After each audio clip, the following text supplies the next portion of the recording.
We're now going to look at the peoples of the early Americas. Specifically, we're going to be focusing on South America and Middle or Central America. Here are the terms. Make sure you get them. The earliest Americans migrated here from Asia during the Paleolithic Age, and as in the Near East and other civilizations, they adapted to the land, and eventually they will undergo changes during the Neolithic Revolution. They will merge together into farming villages, trade's going to develop, and civilization will emerge. The first American civilization, the Olmecs, emerged in the tropical forests along the Mexican Gulf Coast. And this civilization lasted from about 1400 BC to 500 BC. Archaeologists don't really know a lot about the Olmecs, but rich tombs and temples suggest a powerful class of priests and aristocrats. So here you see the area in which the Olmecs lived, and the Olmecs didn't build true cities. Instead, they built ceremonial centers made up of pyramid-shaped temples and other buildings, and people would come from nearby farming villages to work on the temples or to attend religious ceremonies. One of the most dramatic remains of the Olmec civilization is the giant carved stone heads found in the ruins of a religious center at a place called La Venta in present-day Mexico. A Mexican farmer was digging in a field in 1862 and actually discovered the first head. And since then, archaeologists have found 12 more. And they're pretty amazing because of their size on the one hand, and no one knows exactly how the Olmecs moved these colossal 40-ton stones from distant quarries without wheeled vehicles or draft animals. We also don't exactly know the purpose of them. It's thought that they might represent rulers, possibly gods. The Olmecs are important for several reasons. One is that through trade, their influence spread over a wide area. The grinning jaguars and serpents that decorate many Olmec carvings appear in the arts of later peoples, and here you see an example of some of that. We know that the Olmecs invented a calendar, and they used carved inscriptions as a form of writing.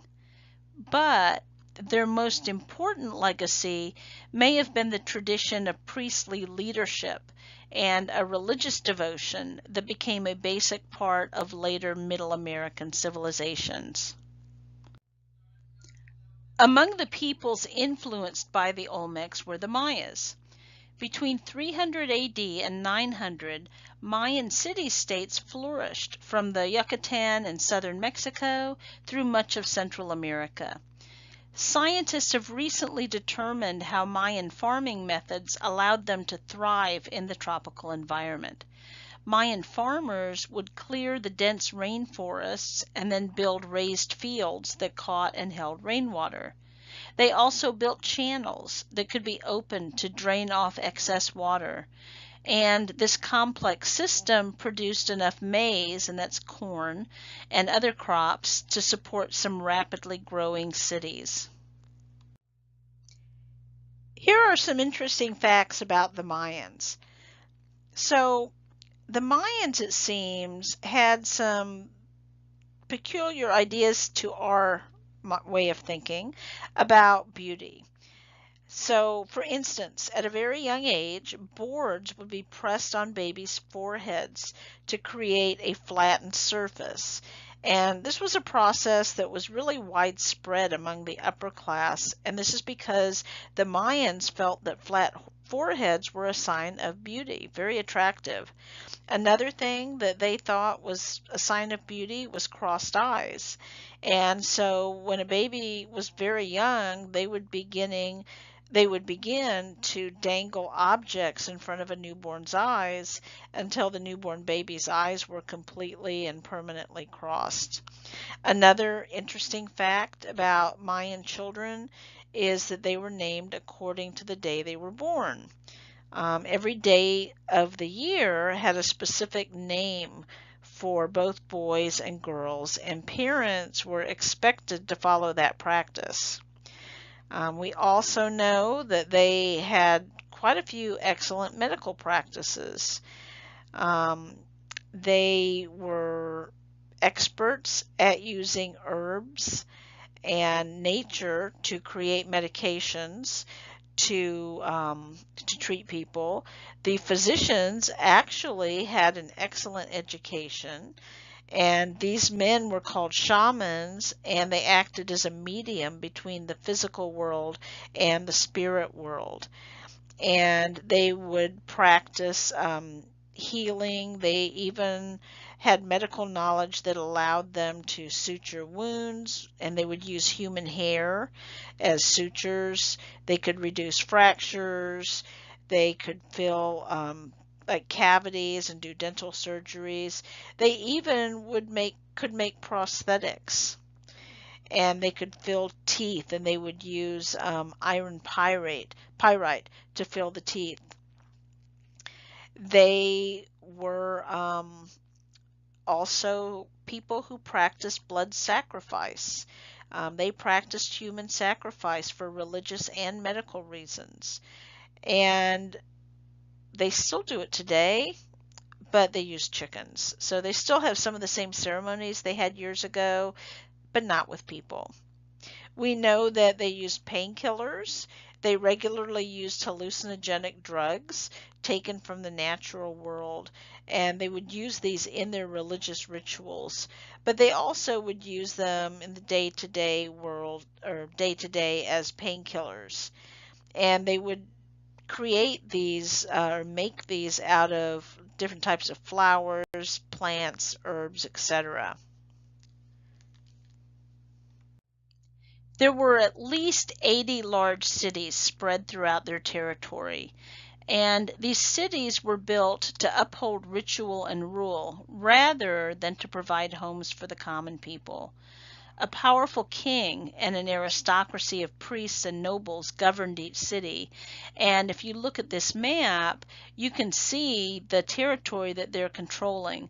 So first you see the yellowish area. That was the home of the Olmecs. And then bleeding off of that, I guess you could say, to the east, you see the Mayan territory, which was an empire. They were controlling a large expanse of territory. The largest Mayan city was Tikal in present-day Guatemala, and it was dominated by 5 towering pyramid temples. Priests would climb the steep temple stairs to perform sacrifices to their gods on the high platforms, while the ordinary people would watch from the plazas far below. The Mayans worshipped a number of gods. For example, they believed that each day was a living god whose behavior could be predicted with the help of an intricate system of calendars. Some temples also served as burial places for nobles and priests. And what's really interesting is that these Mayan pyramids remained the tallest structures in the Americas until 1903, when the Flatiron Building, a skyscraper, was built in New York City. And here you see the Temple of the Jaguar there in Tikal, and this was the main pyramid, the main temple, and so this is where the majority of the sacrifices and religious ceremonies would have been performed. And here you see some of the ruins at Tikal. Now, Tikal also had large palaces and huge stone pillars covered with elaborate carvings. The carvings, which mainly recorded events in Mayan history, preserve striking images of haughty aristocrats and warriors in plumed headdresses and captives about to be sacrificed to the gods. A lot of the wealth of Tikal and the other Mayan cities came from trade. Along roads made of packed earth, traders carried valuable cargoes of honey and cocoa and feathers across most of Middle America. Each Mayan city had its own ruling chief or warlord. He was surrounded by nobles, and they served as military leaders and officials who managed the public works, they collected taxes, they enforced laws. Rulers were usually men, but Mayan records and carvings show that women occasionally governed on their own or in the name of young sons. Priests held a lot of power because only they could conduct the elaborate ceremonies needed to ensure good harvests and success in war. Most Mayans were farmers. They grew corn, beans, squash, the basic food crops of Middle America. They also had fruit trees, cotton, and some pretty brilliant tropical flowers. Men usually cultivated the crops, while women turned them into food. To support the cities, farmers paid taxes in food and helped to build the temples. Along with temples and pyramids, ball courts were a key feature of Mayan cities. Spectators would watch intently as two teams tried to drive a solid rubber ball through a stone ring that hung from a wall. Opposing players moved the ball across the court by using their bodies, but not their hands or feet. And here you see a representation of one of these ball courts. And here you see the actual remains of one of these ball courts.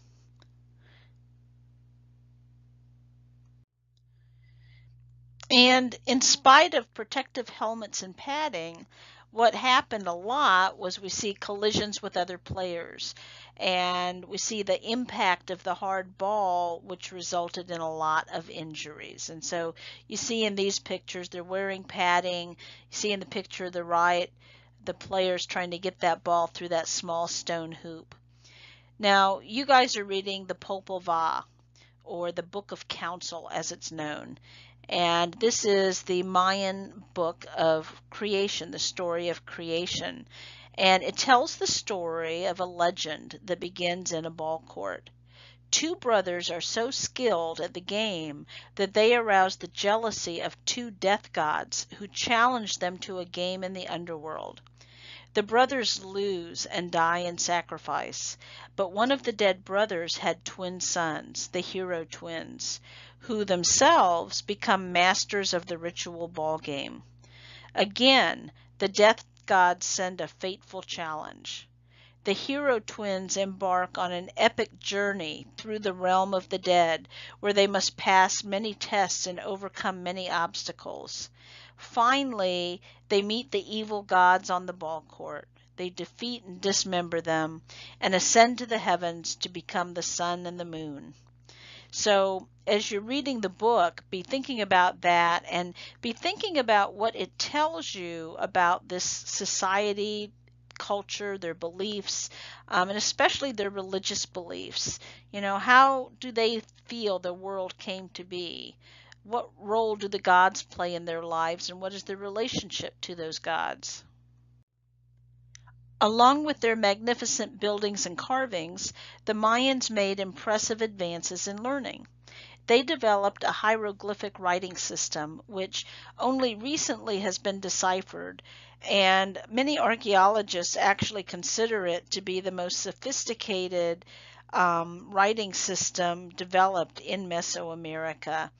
And the Mayans would use these inscriptions, these hieroglyphs, on stone, pillars, on wood, but also on different types of paper and animal skins and bark. They would make books made of bark.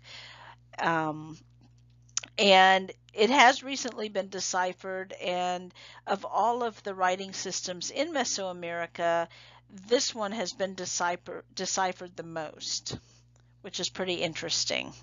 So we've learned a lot about these people through the knowledge we've gained through their writing. Mayan scribes kept their sacred knowledge in books made of bark. Though Spanish conquerors later, unfortunately, burned most of these books, a handful were saved and taken to Europe and survive today in European museums.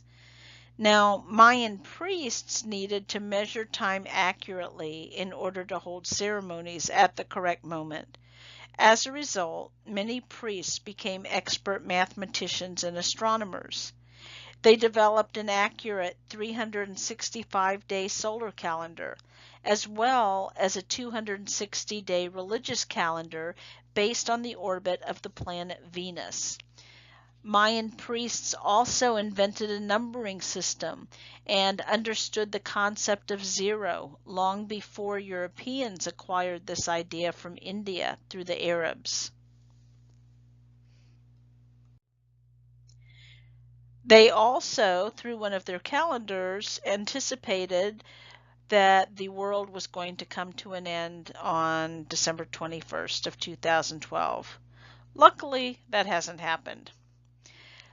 So what happens to the Mayans? Well, around 900 AD, the Mayans abandoned their cities, leaving their great stone palaces and temples to be swallowed up by the jungle. And it wasn't until modern times that these cities were discovered. The bottom line is that no one knows for sure why Mayan civilization declined. Possibly frequent warfare forced the Mayans to abandon their traditional agricultural methods, or overpopulation may have led to farming, which in turn exhausted the soil. Heavy taxes to finance wars and temple building may have sparked peasant revolts. But remnants of Mayan culture have survived, and today millions of people in Guatemala and southern Mexico speak Mayan languages and are descended from the builders of this early American civilization. Long before Mayan cities rose in the south, the city of Teotihuacan had emerged in central Mexico. And if you look at this map, you see it north of where the Olmecs and the Mayans established themselves. The city was very well planned, with wide roads, massive temples, and large apartment buildings. Along the main avenue, the Pyramid of the Sun and the Pyramid of the Moon rose majestically toward the sky. Citizens of Teotihuacan worshipped a powerful nature goddess and rain god, whose images often appear on public buildings and on everyday objects. Eventually, the city fell to invaders, but it's important because its culture influenced later peoples. And one of those peoples influenced by this city and these people were the Aztecs, who are going to migrate down into this area and build a thriving empire that will last for about 2 centuries, from roughly 1300 to 1521. Here are some interesting facts about the Aztecs. Now, a lot of people think of the Aztecs as just these savages, but they actually were pretty artistic people. They were really into pottery and sculpting, and they created quite a few different types of artistic designs as well, and drawings. They were experts at tattoos as well. Also, they had mandatory schools. So the Aztecs evidently put a pretty strong emphasis on parents teaching their children, but they also had mandatory public schooling for all children. Those of the noble class would have different schools to attend than the children of the younger class or the lower classes. Boys of nobility would be sent to one school where they would learn from the priests about things like history, astronomy, art, how to govern and lead. And then the boys of the lower class would be sent to another school which was much more focused on preparing them for possible service in the military as warriors. Girls were sent to separate schools, and much more of their education was focused on the home, where they were taught domestic duties, things like cooking and weaving. Also, we call them the Aztecs, but that's not what they called themselves. That was not the name they used. The Westerners came up with that name, and it's thought that they probably took it from one of the original places where the Aztecs had lived around the 12th century. It was a place called Aztlan in the northern part of Mexico. The Aztecs themselves referred to themselves as Mexica, which is actually where the name for the country Mexico originally came from. We know that the Aztecs had an advanced system for writing and keeping records. They had their own language and they had an alphabet, and it was a form of picture writing. And it wasn't something that was available to everybody. Knowledge of how to write things down was very specialized and was mostly performed by educated scribes and priests who had special training. Records were kept on paper made of bark or deerskin, and the writing was usually performed using charcoal and then colored with vegetables and some other different types of substances. And they would keep tax records, historical records, various types of information they'd keep written down in regards to the religious sacrifices and other ceremonies. And they also even wrote literature and poetry, and sometimes they would even put their writings together to make a makeshift book. Now, they also had some very interesting burial customs. The Aztecs made a habit of burying their ancestors right under and around their houses. So if there was an Aztec from the top of society, from a noble family, then he would generally be cremated instead. The Aztecs believed that the cremation would change the soul of the dead warrior or ruler and send them straight to their version of heaven. Sometimes the Aztecs would also kill a dog and bury or cremate it with the person because they believed that this dog would guide them on their journey through the afterlife. Slavery was very common in the Aztec Empire, but it was a different form of slavery, much different than what we're used to. For example, slaves' children were not automatic property. Slaves themselves could own possessions. They could even own other slaves. And if a slave could present himself in a temple, he would have a chance of being freed. Or if a slave could break away from his master and step on human excretion outside the market, he could gain his freedom. If a slave tried to run away, only the master or his relatives were allowed to chase after him. And slaves could even buy their own freedom. So the system of slavery among the Aztecs was, in a way, a bit more like indentured servitude than it was slavery. We also know, though, that it wasn't at all uncommon in this society for someone who was poor and maybe down on his luck to sell his own children into slavery. And not only that, but many Aztecs would actually sell themselves into slavery. There were many cases where someone would go bankrupt and feel that the only way out was to sell themselves or their children into slavery. That would give them some sort of income, and if they worked hard, they might eventually be able to buy their way back out again. Some remained slaves for most of their lives, which isn't surprising because being a slave among the Aztecs wasn't really that bad. You could get married, have children, and own your own land. We also know that they practiced polygamy, especially among the upper classes. So the more or the higher your caste was in society, the more wives you could have. In the late 1200s, bands of nomadic people, the ancestors of the Aztecs, migrated into central Mexico from the north. According to Aztec legend, the gods had told them to search for an eagle perched atop a cactus holding a snake in its beak. They finally saw the sign on a swampy island in Lake Texcoco.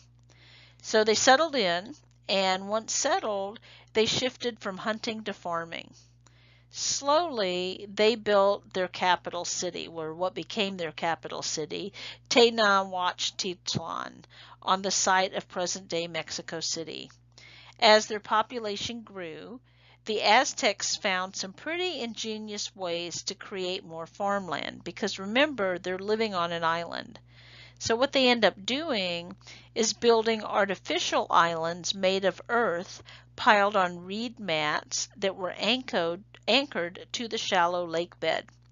And on these floating gardens, they raised corn, squash, and beans. Gradually, over time, they filled in parts of the lake and created canals for transportation. Wide stone causeways linked the capital to the mainland. And in the 1400s, the Aztecs greatly expanded their territory. Through a combination of fierce conquests and shrewd alliances, they spread their rule over most of Mexico, from the Gulf of Mexico to the Pacific Ocean. And by 1500, the Aztec Empire numbered about 30 million people. War brought huge wealth as well as power. Tribute, or payment from conquered peoples, helped the Aztecs turn their capital into a magnificent city. And if you look at this map, you can see the large area controlled by the Aztecs. Here you see a representation of the capital, and what happens is that in 1519, the Spanish reached this city. Columbus discovered the Americas in 1492, and in doing so, he opened the door for European exploration, and the Spanish are going to lead the pack. The Spanish are going to dominate in the 1500s, and they are going to build an empire in the Americas, mainly in Central and South America, and also Mexico. And so in 1519, they reach the Aztec Empire. And when they reached the capital, they were awestruck at its magnificence. The man who led them was a Spanish conquistador named Hernan Cortez. And it's interesting because he had heard about the mighty, powerful Aztecs and was determined to find them and conquer them. And so, acting against orders, he sailed his ships to the Gulf of Mexico, disembarked with his soldiers, and he had some translators, and they began marching towards the capital. Now, timing was on his side because the Aztec legend said that there was a god king named Quetzalcoatl, and all of the signs and omens were pointing to his imminent return. So reports start filtering back to the capital that Quetzalcoatl is approaching with an army. He is gleaming in the sun. Well, it's because many of the Spaniards, they were light-skinned, some had light hair, and they were wearing armor which reflected the sun. Reports said that they were part man, part beast. And this is because they were riding horses, many of them. And horses are not native to the Americas. The Spanish brought them over with them, and the Aztecs had never seen a horse. So when they saw men riding horses, they thought it was one and the same, one strange beast that they had never seen. And so the emperor didn't really think this was Quetzalcoatl, but the timing was right, and he was afraid to tempt fate, so he ended up inviting Cortez and his men back to the capital. And as I said, the Spanish were just awestruck at the splendor of the city.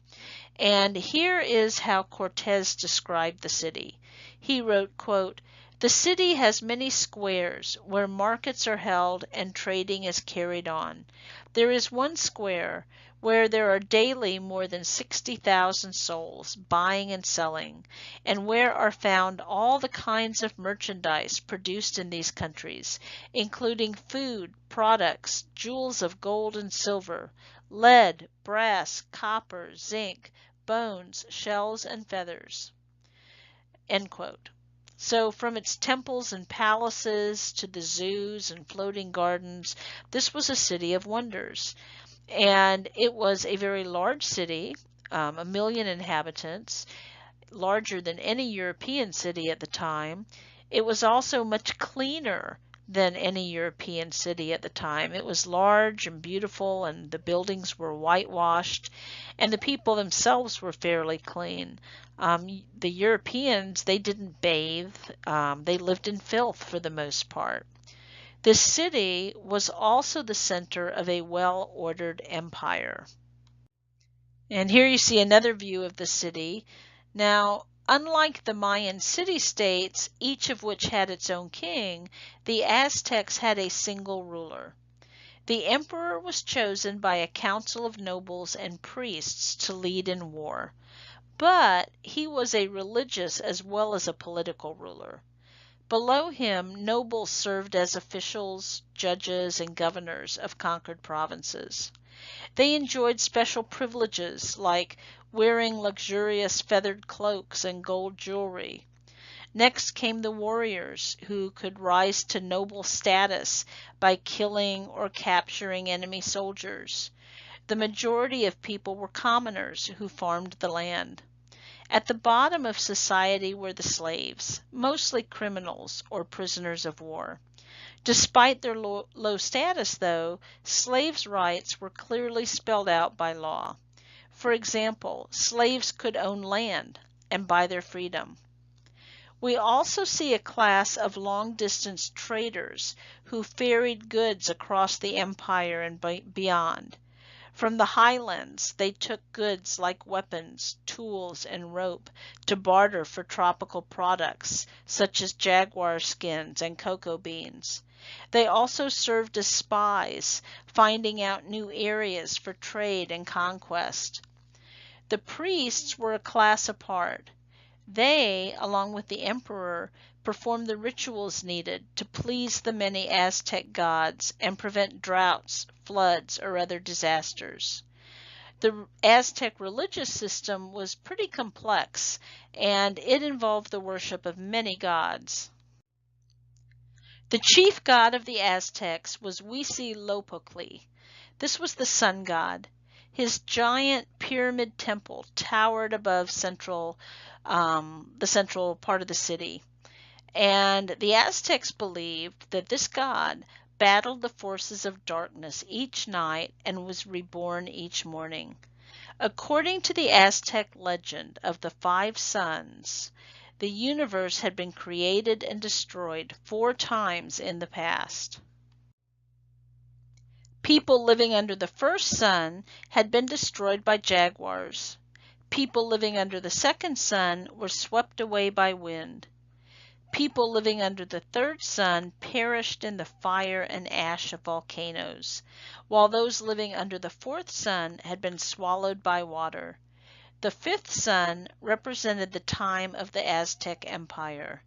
It was written, quote, "This is our sun, the one in which we now live, and here is its sign, how the sun fell into the fire, into the divine earth. And as the elders continue to say, under the sun there will be earthquakes and hunger, and then our end shall come." Now, this legend reflects the importance of the sun in Aztec religion. And the legend also shows there's no guarantee that the sun would always win. So they needed to find a way to give the sun strength to rise each day. So how are they going to do that? Well, by practicing human sacrifice. They believed the sun needed human blood to survive. So priests offered the hearts of tens of thousands of victims to the god and to other Aztec gods. Most of the victims were prisoners of war, but sometimes a noble family would give up one of its own members to appease the gods. Other cultures, like the Olmecs and the Mayas, had also practiced human sacrifice, but not on the massive scale of the Aztecs. The Aztecs carried on almost continuous warfare, using the captured enemy soldiers for a regular source of sacrificial victims. And in addition to sacrificing, they also practiced cannibalism. And this just totally shocked and disgusted the Spanish when they were guests in the city. So, as I say here, according to the Aztecs, the flesh of the palm was the choicest delicacy. It was a treat reserved only for the nobles. The rest of Aztec society had to literally just make do with bones. So, the Aztecs, they had this need for a constant source of victims. So that led to almost continuous warfare. And then they would use the captured enemy soldiers for a regular source of sacrificial victims. The result, among the conquered people, discontent festered and rebellion often flared up. And this is something that helped Cortez. As he was making his way across Mexico towards the capital, he's encountering these various other tribes that have been conquered by the Aztecs and that hate the Aztecs, and they're wanting to help Cortez. He basically was convincing them. He was like, hey, you don't like the Aztecs? Well, you come with me and let's overthrow them. And so he basically gained an army as he marched across Mexico. And that's why these armies from Spain they found ready allies among the people who were ruled by the Aztec Empire. Now, the priests played a very important role in this society. They were the keepers of Aztec knowledge. They recorded laws and historical events. Some ran schools for the sons of nobles. Others used their knowledge of astronomy and mathematics to foretell the future. The Aztecs, like the Maya, had an accurate calendar. Like many other ancient peoples, the Aztecs believed that illness was a punishment from the gods. And so Aztec priests would use herbs and other medicines to treat fevers and wounds. Aztec physicians could actually even set broken bones and treat dental cavities. They would prescribe steam baths as cures for various problems, a therapy still in use today. Ancient Aztec physicians offered interesting remedies for fatigue also. For Aztec rulers, they prescribed a solution of water, herbs, animal blood, and digestive stones from bird gizzards. They advised tired rulers that luxuriating in a bath of the curative brew would increase their energy level. For listless people of the lower classes, physicians offered only a food bath of herbs boiled in water. So what ends up happening to the Aztecs? Well, a later king named Nezahualcóyotl, or Hungry Coyote, knew his world would not last forever. And his poetry of the 1400s reveals a pessimistic viewpoint. He wrote, "All the earth is a grave, and nothing escapes it. Nothing is so perfect that it does not descend to its tomb. Filled are the depths of the earth with dust, once flesh and bone, once living bodies of men who sat upon thrones, decided cases, presided in council, commanded armies, conquered provinces, possessed treasure, destroyed temples. Exalted in their pride, majesty, fortune, praise, and power, vanished are these glories." Well, in the next century, the doom that he envisioned engulfed the whole Aztec Empire. At the height of their power, word reached the capital city that pale-skinned, bearded men had landed on the East Coast. It was the Spanish, and it was the beginning of the end for the Aztecs. And what ends up happening is that Cortez arrives, and as I mentioned earlier, he and his men are welcomed into the city. Well, they scope it out and they attack, trying to overtake the Aztecs and their city. They don't succeed, and they're forced out. They're forced off the island. They go back to the mainland, spend more than a year planning their return. Cortez ends up building several European-style ships. He has cannons hauled in from the south to mount on these ships. And then eventually he will return about a year plus later. And he will destroy the Aztecs. But he wasn't fighting the full strength of the Aztecs because, unbeknownst to the Spanish, when they were there earlier in 1519, they brought smallpox with them. And after they're forced out, a smallpox epidemic will sweep through the Aztec Empire, decimating the population.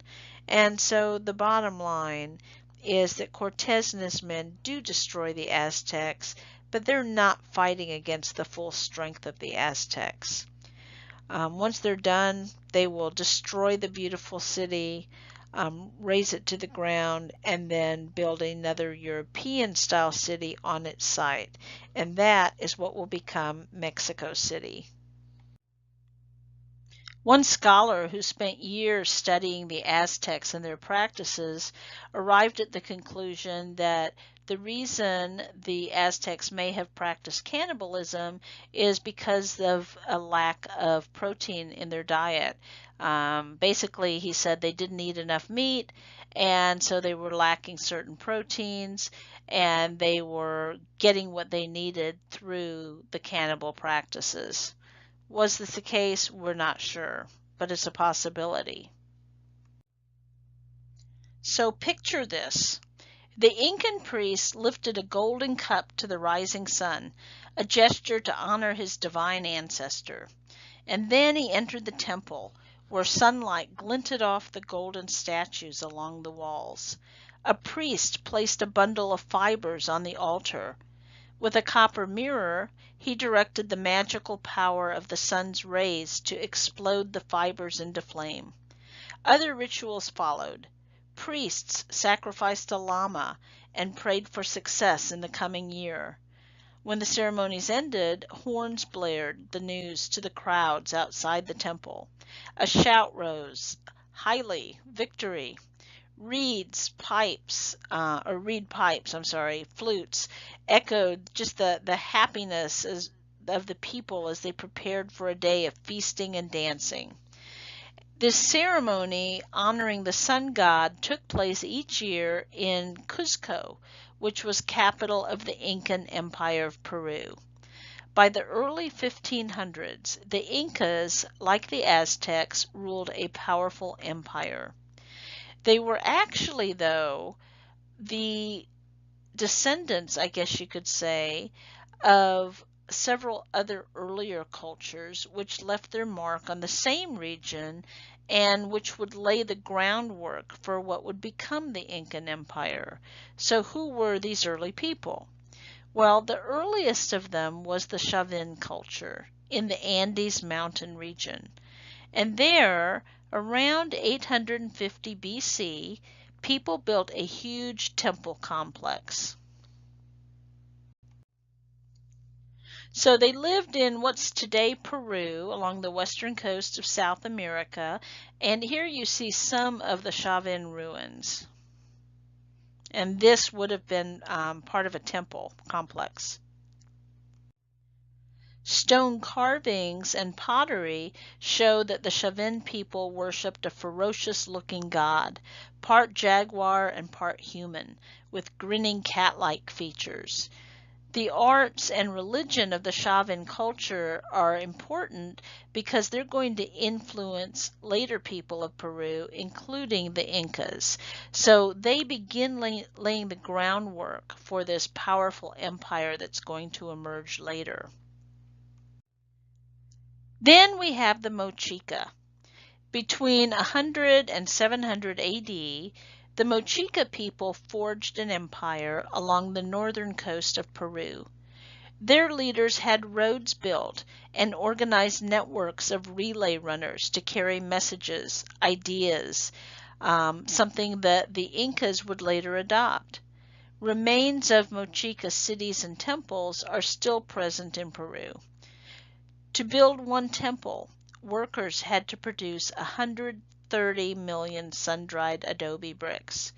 And so these people perfected their skills in building. And here on this map, you can see the territory that they controlled along the western coast. And here's the remains or the ruins of one of their pyramids. And the pyramids were used as temples. The Mochica also perfected their skills in gold work and wood carving. They produced remarkable pots decorated with realistic scenes of daily life. On these painted vases, helmeted warriors go into battle. Musicians play pipes and drums, and women weave textiles on small portable looms. And here in this picture, this is actually a picture from a museum, but you see some of the gold pieces created by the Mochica, and you can see the intricate gold work. And this is a skill that will later be borrowed by the Incas. They will borrow this skill from the Mochica. Now, there were other civilizations that rose and fell in Peru as well, but then in the mid-1400s, the Incas emerged high in the Andes Mountains. Incan armies quickly conquered an empire that stretched 2,500 miles down the Andes and along the Pacific coast. Like the Romans, who also ruled a diverse empire, the Incas drew heavily on the ideas of conquered peoples. Here are some interesting facts about the Incas. They created a highway and road system with over 18,000 miles of road. They performed successful skull surgeries. They were the first to cultivate the potato in Peru. The Incas believed in reincarnation, and they were expert builders. Also, they administered intelligence tests to their children, and based on the results, the child would either be taught a trade or sent to school to become administrators or part of the government. The Incas also believed in many gods, but primary among the gods was Inti, and it was believed that the Incan emperor was descended from Inti. So here on this map, you can see the empire forged by the Incas along the western coast of Peru, and it's the same territory where the Chavín had settled, and then later the Mochica. But the Incas will incorporate that land and then expand it quite a bit until they've created a huge, diverse empire. The founder of the Incan Empire was Pachacuti. He was a skilled warrior and leader, and in 1438 he proclaimed himself to be Sapa Inca, or emperor, and he embarked on a policy of conquest. Once he had subdued neighboring people, he enlisted them in his armies for future campaigns. In this way, he and his son extended Incan rule from Ecuador in the north to Chile in the south. The emperor exercised absolute power over the empire. Claiming he was divine, the son of the sun itself, the sun in the sky, he was also the chief religious leader. Like the pharaohs of ancient Egypt, the Incan god king owned all the lands, the herds, the mines, the people. His symbol was gold, which they referred to as the sweat of the sun. He lived in splendor, eating from golden plates and dressing in richly embroidered clothes. His queen, the Koya, carried out important religious duties and sometimes governed when the emperor was absent. So this indicates that women actually may have had a voice in this society. Their capital was the city of Cuzco, high in the Andes Mountains. And from the city, the Incas ran an efficient government with a chain of command reaching into every village. Nobles ruled the provinces along with local chieftains whom the Incas had conquered. Below them, officials carried out the day-to-day business of collecting taxes and enforcing laws. Specially trained officials kept records on something called a quipu, a collection of knotted colored strings. Modern scholars think that quipus noted dates and events as well as statistics on population and crops. So here you see Cuzco then, so this is the remains of part of the city. And here you see it today.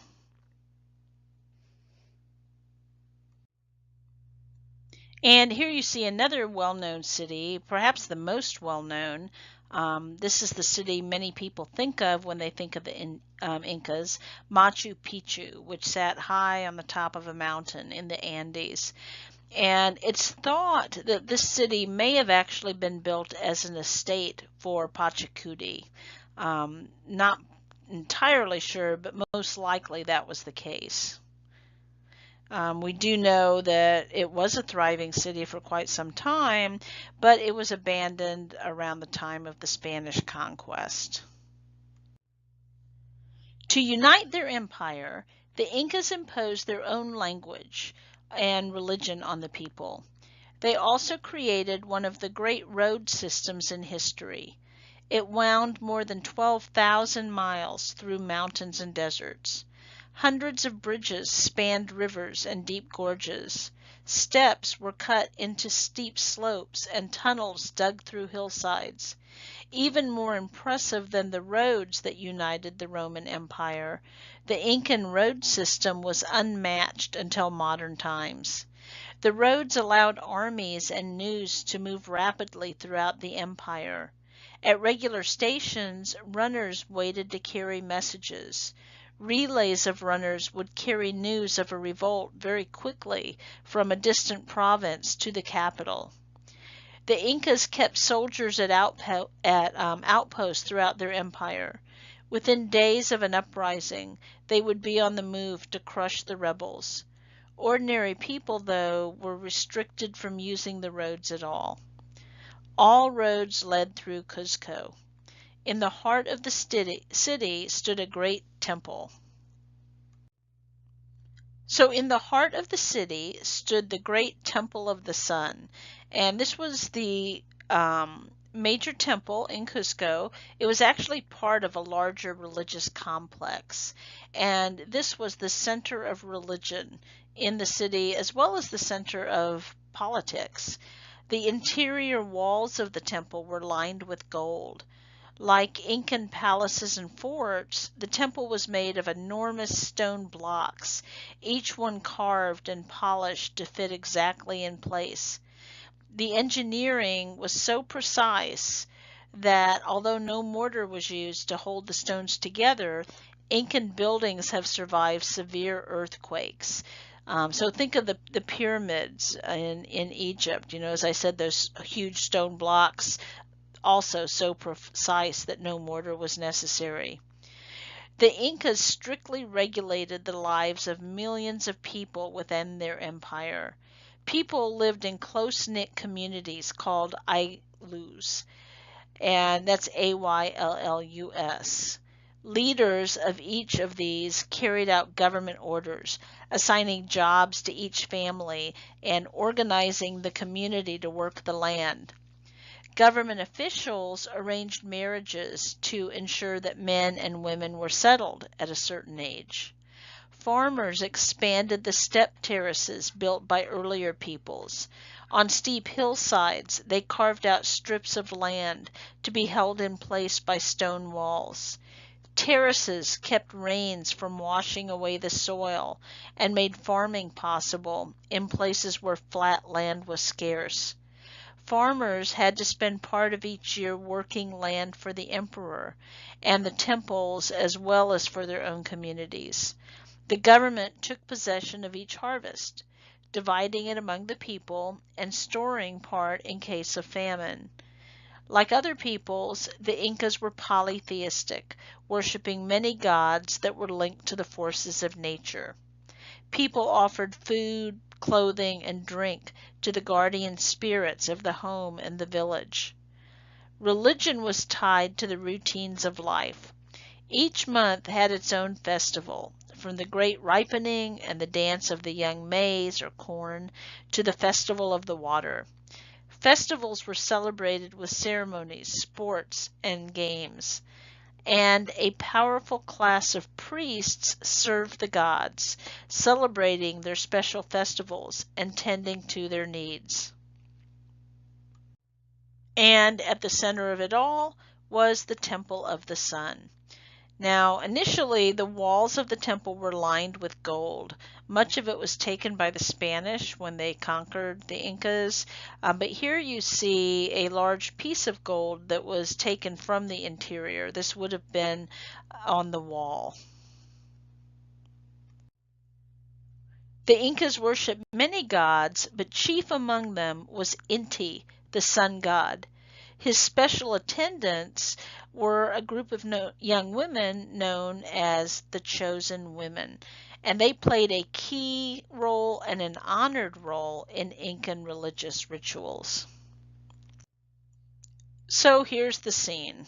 So you've got a royal official parading up and down, carefully examining a group of girls standing before him. They were about 8 years old, but he knew what qualities to look for. Nearby, the girls' parents were probably standing and watching with a mixture of pride and anxiety, wondering, who's the priest going to choose? And so there'd be this great ceremony, and then he would make his selections. And the girl belonged to the highest ranking family in that Ailu. The one had a great beauty. Another one would maybe show promise as a weaver. Inti, the god, the belief was, would approve of attendants with these backgrounds. So certain girls would be chosen. The rejected girls returned to their homes, while the selected girls went with the priest to the provincial capital, perhaps never to see their homes or parents again. These girls were now Akla, the chosen women. Each provincial capital had its own house of the chosen, not far from the main temple. And there, the young Akla remained in strict seclusion during the period of training. They would learn the skills they needed to serve the sun god. They studied the mysteries of the Incan religion, learning the natures and rituals of the many gods and goddesses. They learned to prepare ritual foods and to brew chica, a corn beverage used by priests in their sun ceremonies. Perhaps most important, they learned to make the elaborate wool garments and feather headdresses worn by the emperor and his wife. The emperor never wore the same clothing twice, and same with his wife. And his clothing, because it belonged to him, this significant person, it could not be passed on to lesser persons. So each garment was worn once, and then every night there would be an elaborate ceremony where it was burned.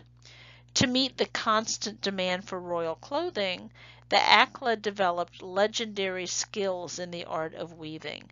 But this also gives you an example of how, or an idea of how wealthy this empire was. And here's a quote that this was written by a visitor. He wrote, "The luster, splendor, and sheen of the fabrics of featherwork were of such beauty that it is impossible to make them understood unless by showing them." And he's referring to the fabrics created by the Akla. When a chosen reached the age of 16, her period of training came to an end, and then her future would be decided. In the provincial capitals, some women might be given in marriage to nobles or other allies and friends of the Incas. At Cuzco, a few Akla might be selected to serve the emperor or his wife. Most of the chosen women, though, remained in the house of seclusion, and there they spent their lives using their skills in the service of Inti. Some Akla became map making or noble mothers, as they called them. Their sacred duty was to train new generations of chosen women. Once they had reached old age, a chosen woman might gain permission to return home, the home she'd left so many years before. And there she could live out her days in comfort, just venerated by everybody for her lifetime of service. At its height, the Incan civilization, like those of Middle America, was a center of learning. Although the Incas were less advanced in astronomy than the Mayans, they did have a calendar. They also excelled in medicine. They used herbs as antiseptics and performed surgery on the skull to relieve swelling caused by wounds. And then, in 1525, the emperor died suddenly of an unknown plague that swept across the land. As he had not named a successor, civil war broke out between two of his sons. The fighting weakened the empire at a crucial moment because, like the Aztecs to the north, the Incas soon faced an even greater threat from Spanish invaders, and their empire will come to an end as a result of Spanish expansion. What ends up happening is that a Spanish conquistador named Pizarro, about 10 years after Cortez, had heard about this powerful, wealthy empire, and he was determined to go and find it. And he did. He arrived in the capital at a very opportune time. The Civil War had just ended. The population was weakened and diminished because of first the plague, then the warfare, and most of the warriors hadn't even arrived back in the capital. So Pizarro ends up taking the new emperor captive, and the emperor pleads with him. He says, "If you release me, I will fill one room from floor to ceiling with gold, another from floor to ceiling with silver." Pizarro thinks about it, and then he says, "I'll tell you what, you fill those rooms with gold and silver, but you must make a decision. You will either convert to Christianity and die a painless death, or you will remain a heathen and die a painful death." Well, the emperor converted. He did fill those rooms with gold and silver. He did convert, and then he died by hanging, probably wondering why he'd fought so hard for the throne, which he now has lost. Pizarro takes over, and eventually the Spanish are going to conquer the rest of the empire. Goodbye, Incas.